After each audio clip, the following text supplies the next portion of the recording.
That I don't know. Visions, even divine ones, are often vague and unreliable. And not only that, the temple is somewhere near the Gnarl March, but I'm afraid I won't be able to find it myself. What with bandits lurking around every corner in this place? Judge shakes his head sadly.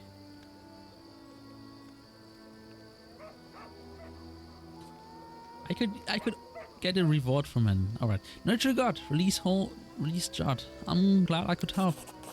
Judd mutters a bit, rubbing his hands. How these times? To be as surprised to meet an honest man as to see a manticore at the vegetable star. Thank you for your help.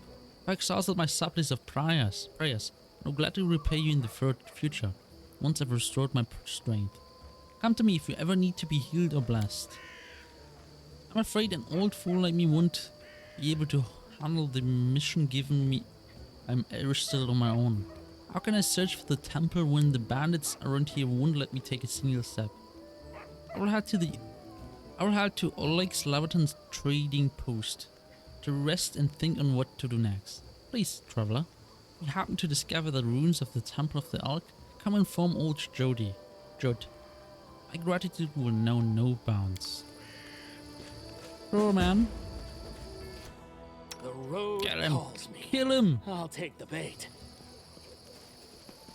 Done and done. Step, step, step. Alright, so we have to find a temple. We poisoned wine, but rooted away every enemy already. So this is kind of pointless. I see something.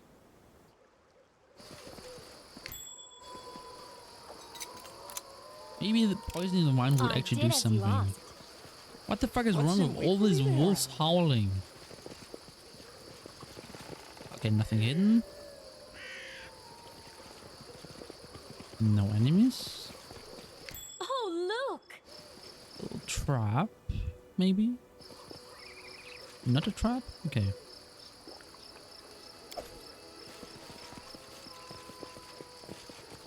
Suspicious. Okay, nothing. Fine. Not like I need anything.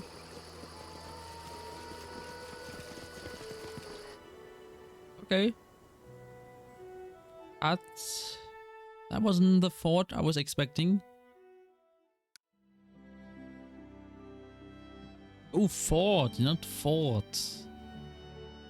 Okay.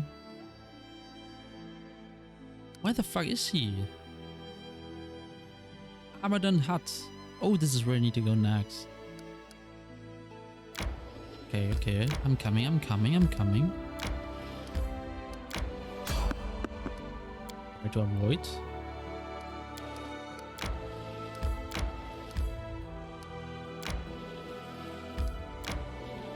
Come on, it's down there. It's up there. Oh, mine, I'm blind. Almost myself for nothing. Right asleep. Camp.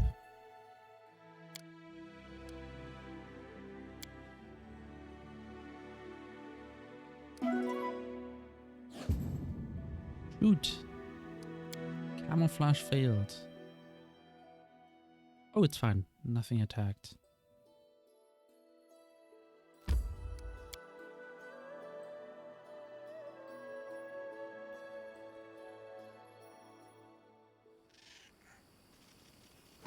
Ooh, Guardian of the Bloom.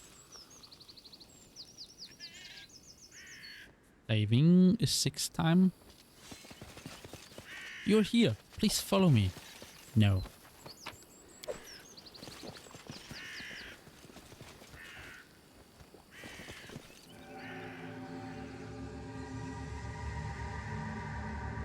Father, please. I looked for the herbs you asked for. There weren't enough. Silence. Did you forget the rules? You speak when I say. You do as I say. Disobedience leads to... But father, 3 times. Jesus. Axe it on him.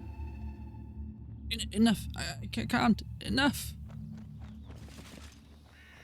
The staircase decayed and collapsed long ago. It can't be climbed. This requires your attention. They said that the Starklord had a father. And they were doing something together. I guess the father... Rotten wooden rags long ago used for drying up. I guess the father abused the Stark Lord. And he had enough, or they are just friends together now? Step, step, step. Ruling the world? Oh my god, I did not expect wolves. Well, that died quick. Bushes grow in the well. A clear sign that it was abandoned long ago. Nugura's old notes. Near his springs, willow leaves are the same color as her eyes. It's true. I barely hold myself from burning them out with acid. This is his fault. This is despicable. Weak. If it was not for him, she would still be alive. Does not talk to me. Looks away. Plans something. I know. I have to gather forest herbs and make a hiding place. Hide my charms. He's a coward, but he steals. But he can steal and run away. I'll punch it out of him. Everything hurts. Can barely walk. How could he? How? He would never bring himself to confront me on his own. He says his name. He's now Starklord. He says he will not let me die or let me go. He says I should not be calling him my son, like I ever did. He told me to pack my things. We're leaving soon. He now has his people in his own fortress. I'm hiding the charms in the herb catch. I probably will not be able to escape. He would not let me. Ooh.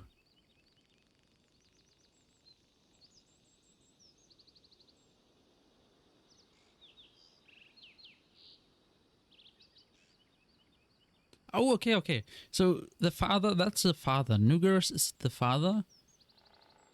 And the Starklord came back for him. And pretty much, well, let's say abducted him because this asshole abused him.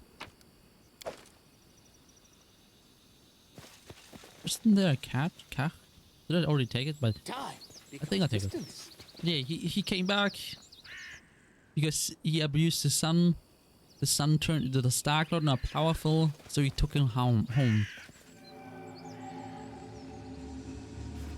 Where have you been? I told you to prepare everything for the ritual. You will never give me orders again. What?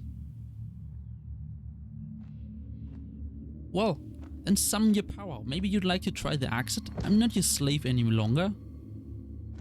Not your toy.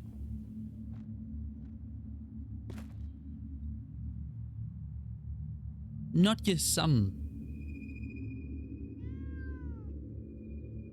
Nymph, I won't kill you. Your powers will be of use to me. From now on, you do as I say. You speak when I say. Disobedience leads to punishment. Always. I guess he's so mad at him. No, backwards! He mentioned her eyes. And that his son has the same eyes. And he said it's his fault she died, so... I guess she died giving birth to him and a small just a timber shed. And he's mad at him for absolutely no reason. That's totally stupid. People are stupid. And so he tortured his son.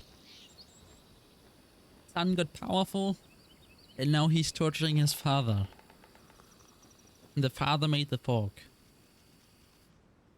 Probably through help by another enemy. I have been waiting for you.